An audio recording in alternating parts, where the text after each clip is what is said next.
What's up, everyone? Welcome back to Wingers and Defenders. Today, we'll be doing our fifth episode of the podcast. We'll be talking about some relegation battles at the end of the season in the Premier League, also some stuff talking about the championship, and then also the top four in the Premier League. So we'll just get right into it.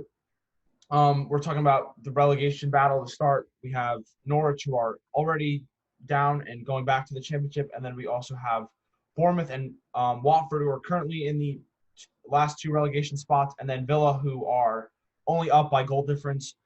All three teams have big games this weekend. We have Bournemouth playing at Everton. We have Watford playing at Arsenal, and we also have Aston Villa, I believe, at home against West Ham, or home or away, one of the two. So, Joe, let's get right into it. Of those three teams, who do you expect to stay up? I'm going to go Villa. I think Villa is the best out of those teams. I think you called it earlier, and I think episode 2 it was when we were talking about which teams we were talking earlier about relegation. What's going to happen over there. And you said you thought Villa was going to be able to sneak up. And I was saying I hope West Ham sneaks down. But you were right. Villa's a good team. And they kind of got it together. Watford's in shambles. I don't know what they're doing with their what they're doing with their manager. I can't see them getting a win, unfortunately. With Bournemouth, I don't know what's happening over there. They kind of sometimes show like they're competent. Other times they don't show it. Doesn't seem like they're competent. So I don't think they're worth it. They were a great story on how they came up from the depths of the English football leagues, but I don't see how they can stay up right now. Very poor season for them. And Villa, they're historically a big club. The longer they stay up, the better they have a chance to keep bringing in more money because they already have a big fan base. Being in the Premier League, and they could shoot, maybe not a Big Six team, but they could shoot up to be a regular mid-table team for a while.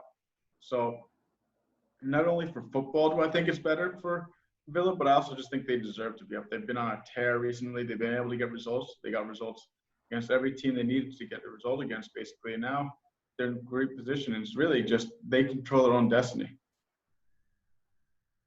Yeah, I think Villa is the team that is going to be able to stay up much more than Bournemouth or Watford. I think Bournemouth plays one more game. Everyone has one more game. Yeah. Bournemouth is playing Everton. At Goodison, I think. Yeah, I'm thinking Everton is going to win that game. I think I think that's going to be it for them. Last game of the season, they need to get a result. I don't trust them to get their result. Villa, how they've been performing the last few games, they're in form. They've recently just beat Arsenal. They're a quality team. I don't think they're a mid-table team. I think they're going to be on the bottom half of the table next season, but they're a team that can survive, especially if they get more signings in. They have a decent team around them, and they fought to stay in the Premier League. I think they can stay up this year. They're playing West Ham on Sunday, and I think West Ham, they're still running off the high of being safe, avoiding relegation. Mikel Antonio, I think, has the most goals since restart, which is kind of crazy to me. But Mikel Antonio can be a guy where you don't know what you're going to get from him. You may get 6 goals a season, 7 goals, or he can get 14 or 15. We don't really know. But I think Villa will stay up. I think Bournemouth and Watford are going down. Watford, like you said, Joe, their management situation is very strange. I have no idea how they're running their club from the top. It's very strange. And, when those decisions are made, with management and how you're going to deal with player personnel, that's a team that looks like they're going down to the championship. And, I think they have Premier League players. They have Troy Deeney, who is their, Premier League level striker. Not going to be the best or the worst striker in the Premier League, but he's going to be consistent for you.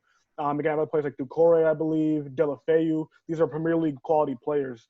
But if Watford do go down, they will probably move on. I don't think Deeney will stay in the championship, nor Deulofeu, and some other players for them. But, yeah, I think the two teams going down are going to be Watford and Bournemouth. I don't see them coming out. Yeah, I agree for the most part. But let's kind of switch gears a little bit. So we have Norwich, who are guaranteed to go down. We saw them get a big result early in the season against Man City at home. I think it was a 3-2 win. And we expected them to be, at least after that performance, I think in September, we expected them to probably stay up. And going into the season, if you had to pick one of the teams that came up that were going to go down, it was going to be Sheffield United. And we've seen them exceed expectations all season long. They're probably going to play in Europe next year, which is a great achievement for that club. But for Norwich, I think we saw them play a very attacking style, and they just didn't have the players to do it. I think Timo Pukki got off to a great start, was player of the month.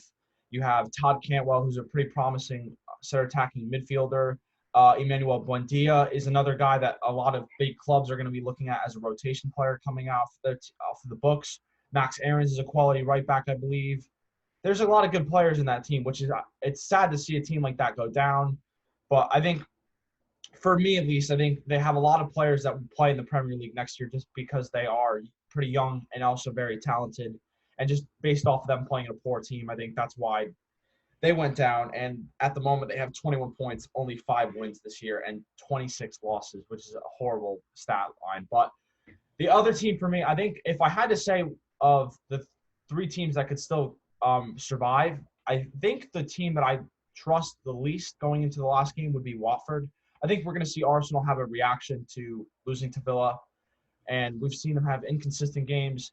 But I think Bournemouth, it's possible they can get a result at Goodison Park. I think, yes, we've seen under Ancelotti much better Everton team, but they've also dropped points in multiple occasions since restart. So I think there is a chance that Bournemouth, who got unlucky against Spurs with Josh King with the disallowed goal that went off his arm. I don't know after that, but they've been picking up points. They beat Leicester at home after Soyuncu got sent off, and they scored, I think, 3 goals as a result. After that, Dominic Solanke got on the score sheet, which he's been a mess since ever going to Bournemouth. But I think if I had to say, I still agree with both of you. I think Villa is the team that's going to stay up.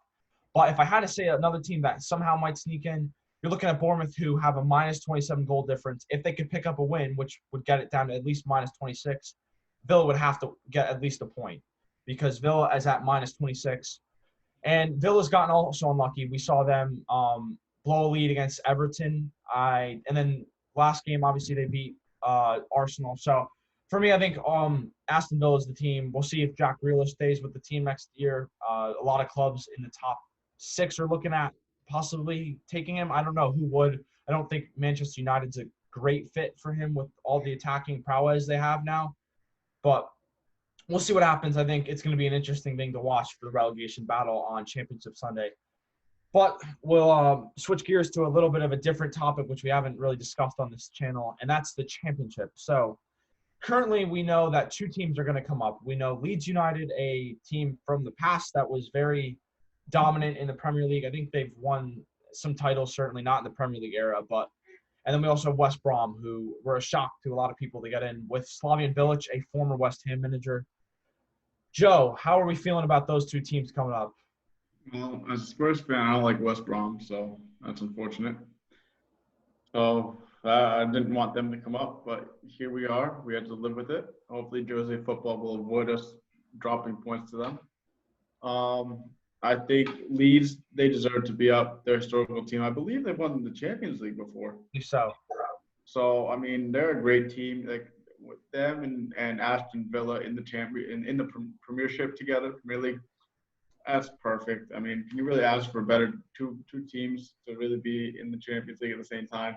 You have those teams and you have the traditional top 6. I mean, next season, if everything like we're predicting goes to plan, that should be a fun year. Side note, did you see today the Premier League announced that they will be starting up on September 12th of the season? I don't know if you guys saw that. Yeah. So shout out that. So we're getting football again soon. Can't wait for that. And yeah, I think those 2 teams, they got first top 2 spots. They deserve it, and hopefully, other than West Brom, they can do well in the Premier League. Yeah, I think Leeds is a team that has deserved to be in the Premier League for a couple seasons now. The club that they have, the manager they have with Bielsa, they're a team that is probably better than a lot of the relegation sides we've seen in the Premier League recently. Leeds' first team has players that have played in the Premier League along with West Brom. I mean, West Brom, you talk about their team. Gareth Barry, the most experienced Premier League player ever, who played in the Premier League and then went down to the Championship with West Brom, not coming back up to the Premier League, will have an even bigger chance of getting more experience, the most appearances in Premier League history. and other players at West Brom that are first-team players that played in the Premier League before. I mean, Higazi, I'm pretty sure has played in the Premier League. Chris Brunt, Gareth Barry, Charlie Austin, former Southampton striker.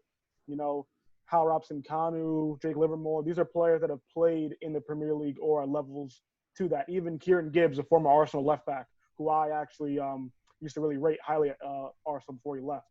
And, looking at Leeds, their team, quality players. I know they have a midfielder, Calvin Phillips, that a lot of people are very high on. If Leeds didn't come up this year, people were saying Premier League teams will snatch up Calvin Phillips before he even gets a chance to play for Leeds next season. But since they're coming up, I think they'll keep him. I'm thinking that I think Leeds, they finished with 10 points clear of everyone else, and they won the championship. They're a quality team. They're going to be great. I think the teams coming up, they have the best chance to stay up, and I think West Brom will be good too. But I think Leeds is a team that you could see in the Premier League for a couple of years to come. Yeah, I think certainly Leeds have, of the two teams, more talented, which we saw this season, had 90-plus points in their season, which was incredible. I think they got to the playoff last year and then lost, don't know to who. But, yeah, team that definitely deserves to be back in the Premier League, which is great to see. And then also for West Brom, Mateus Pereira, 24-year-old Brazilian midfielder, attacking midfielder, I believe. I think he was very good this year. Don't know the exact stats, but I've heard a lot about him. And I think he's going to be influential for them. Like you said, Gareth Barry, big guy, most appearances in the Premier League, and he's going to add to that next year. So that'll be interesting to see. But we'll move on from that to the playoff slots in the championship, which we will also see one more team make it up to the Premier League. So of the four teams we have Brentford, Fulham, Cardiff City, and Swansea City. Another thing to note, we had Nottingham Forest, who were in the sixth slot, I believe, going into the last game, and they blew it. They had, they were up by 5+ goal difference or 4, and they ended up blowing it and losing to a mid-table team in the championship. So that was disappointing for them, giving Swansea City a spot. For me, of the four teams, I expect and hope Brentford are the team that end up coming up. We're looking at Ben Rama, who is one of the most young, promising wingers in the championship, and a lot of teams are looking at him. You have Chelsea, Arsenal that have links towards him. So that's a big deal. We also have Fulham, Mitrovic, a team that formerly was in the Premier League the previous season and then got relegated, spent a lot of money, didn't work out. Same thing for Cardiff City, who didn't have a lot of money, and then Swansea City haven't been up in a couple of years, I believe. But Joe, who do you expect of those four teams to end up making it back up to the Premier League? Well, with the playoff, you never know. We saw it last year with Leeds. Everyone thought they were coming up, like you said, and they just didn't. You can make the argument that although they don't have the most talent, like Fulham and Cardiff City, just from experience, they might have a chance to get in over some of the other teams just because they know what they're doing here. They've been up. They still have a lot of players. I don't want to see either of those teams. Maybe Fulham, I guess. They got some history in the Premier League a little bit, but they just were up. They didn't do anything. Do I really want them up again? Not really. I would like to see Brentford up or Swansea. Maybe Brentford more because there's more talent there, and we love to see the Premier League with a lot of talent.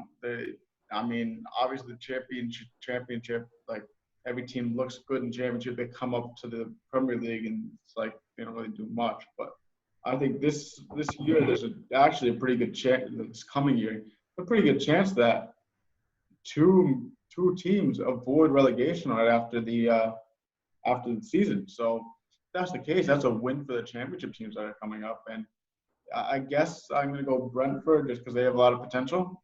But as long as it's not Fulham or Cardiff, I'll be peachy and fine with whoever comes up. Yeah, looking at the four playoff teams, Brentford, I think, has the best chance to win. You look at the championship table, they have a 42 goal differential, which is equal with Leeds. Now, I don't want to compare points, goal differential, with who's the better team, but if you're outscoring opponents and you have 42 goal differential, you're a quality team. And especially since you're comparing it to the other playoff teams, Fulham, Cardiff City, and Swansea only have a 16, 10, and 9 goal differential. So you're looking at almost a 30-plus goal differential between those playoff teams. So Brentford clearly should be the team that should be winning the playoff. We don't know. The playoffs are very unpredictable. Brentford has the most talent, though, most quality, and I want to see them in the Premier League. It'd be nice to have an unfamiliar team in the Premier League, see if they can stay up and challenge. We had a team come up last year, I believe, off Sheffield United off of the playoff, if I'm not mistaken. Unless I got that wrong. Or was it no, Villa won playoff last season, right? Yeah. Yes. Okay, but you have teams that come up in the championship that aren't always going to be highly rated, and you think, wow, how did they come up? How did they get up? And they perform really well. I think Brentford could be a really small team that comes up if they can keep a hold of Benrahma and their other quality players. Can prove to be a team that can be, a good side in the Premier League. Maybe not a team that can stay mid-table or above mid-table, but maybe 13th, 15th around there, but stay in the Premier League for a couple of seasons. When you have that goal differential and you're scoring that many goals and not conceding too many in the championship, that's a sign that you can probably play well in the Premier League, maybe, because the Premier League is a whole different animal.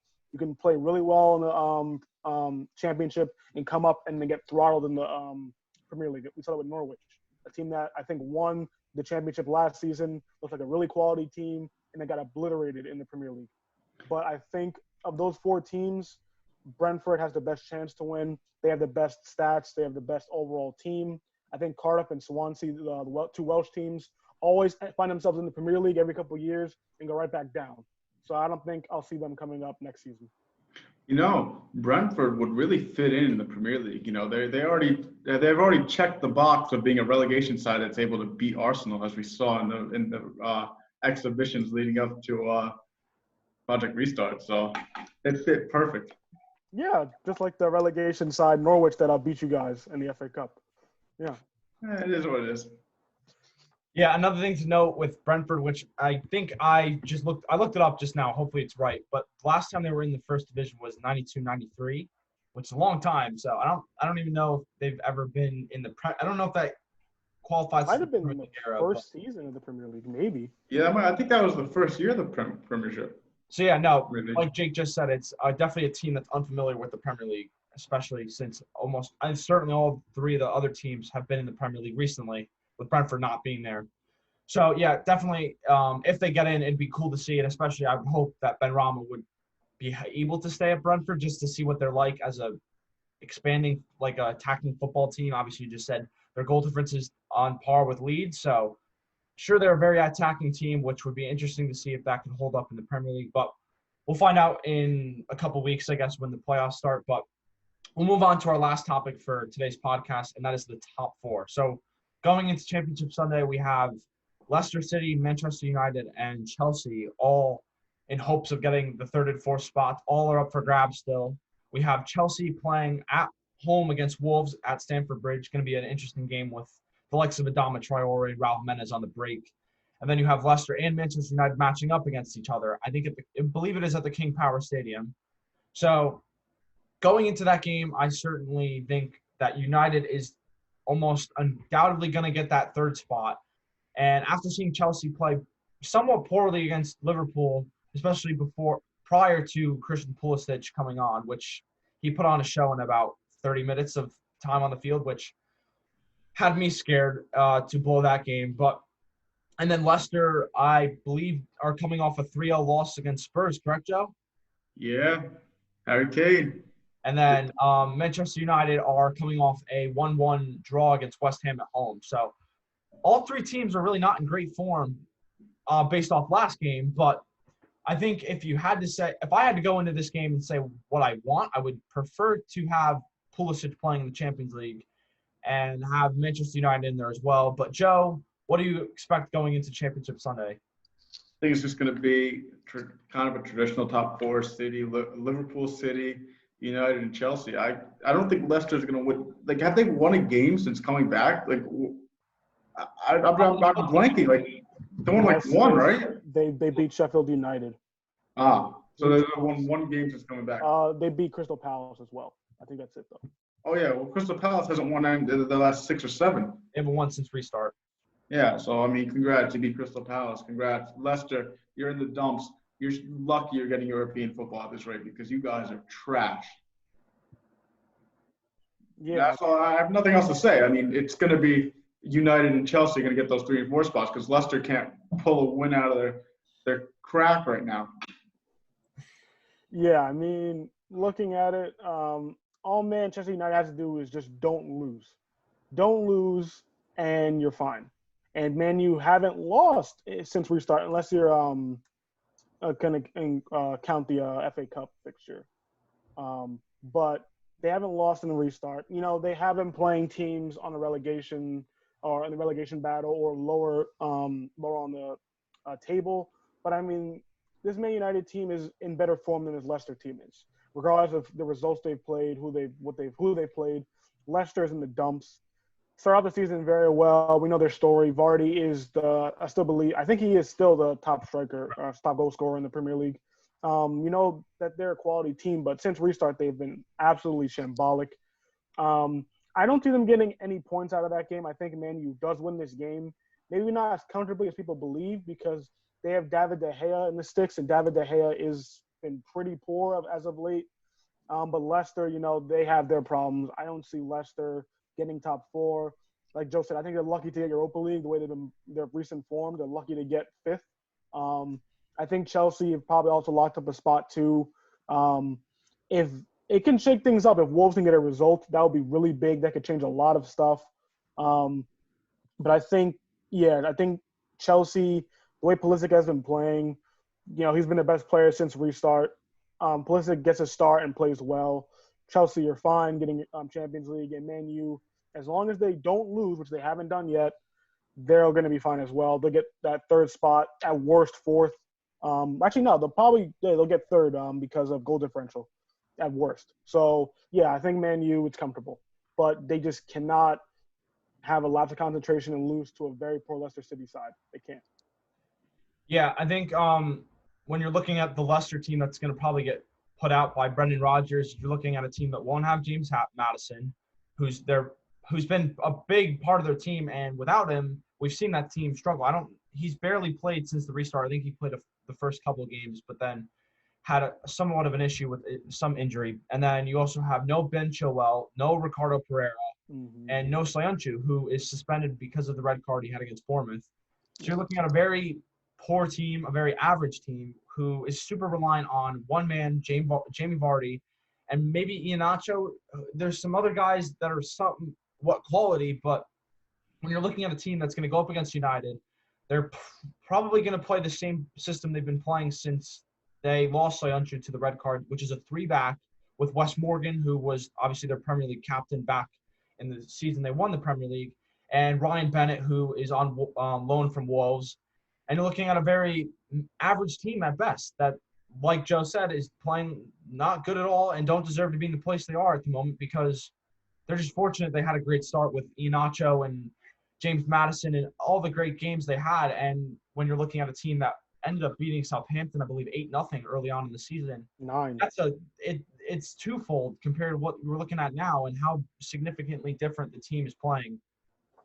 But I think the only way we see something happen, like Jake just said, is if we see a lapse of concentration from Manchester United. And at times we've seen it. We saw it against Southampton. Paul Pogba was dribbling too far. And like Tommy said on our preview a couple of weeks back, Paul Pogba was dribbling in his own half, near his box, and he was being very loose with the ball, and it ended up turning into a goal for Southampton. That's the only way I see something happen where Leicester somehow they just get a result. That's the only way. I think there is a chance, which it might not even matter because Leicester probably won't get a result, is Chelsea do have a lapse of concentration against a very dangerous Wolves team on the counterattack. And it's at Stamford Bridge. You would expect it to be possession towards Chelsea. But we're looking at a team that just have nothing going well for them defensively. You have Christian Pulisic, who's playing on top of his game, like we've said over numerous occasions on this podcast and on this channel. But you're looking at a team that just shows up never defensively. They give up 5 goals to a Liverpool team. Yes, Liverpool are the champions, but Liverpool have not been up to par since the restart. And obviously it was a big deal for them because they were going to lift the trophy right after the game. But you're looking at Kepa, which we've said over and over again, called him a fraud on this channel. He's not good enough, and he's going to make errors. And there's a chance Raul Jimenez, Adama Traore, Diego Jota, they're all going to take chances and bury him possibly. And we're going to look at a team that might lose at home. And yes, we expect Leicester to blow it, but I think the only way we see it happen is if, like I just said, Manchester United lose a lapse of concentration and we see possibly a draw. But I don't even think I could see, even with a lapse of concentration, Manchester United will lose. I think it's going to be a draw in the best case scenario for Leicester, but I expect Leicester to blow this. Like we're talking about a team that was, I don't know how much they started up going into the beginning of restart, but They were third, and they were comfortably in they're third comfortably in third place. So the fact that they're going to blow this is a big deal. Will they hold on to the likes of James Madison with COVID? I expect, but it would have been great to see them bottle. But it would have been great Bottle to job see right there. Leicester in the Champions League, Big bottle. even though they probably would have got dismantled. But then again, they did do well when they were in the Champions League way back when I think they got to the quarterfinals and lost to AS Monaco when they were back at their prime with Mbappe. But yeah, it's gonna be interesting to see what happens. But that's all for us today. We will be coming out with some more videos in the future. We have the Champions League coming. We have the playoff, like we just said, with the championship, the FA Cup final, which we will definitely do a preview with, hopefully with a guest. But for the time being, stay with us. Please like, subscribe, and just check us out for more videos in the future.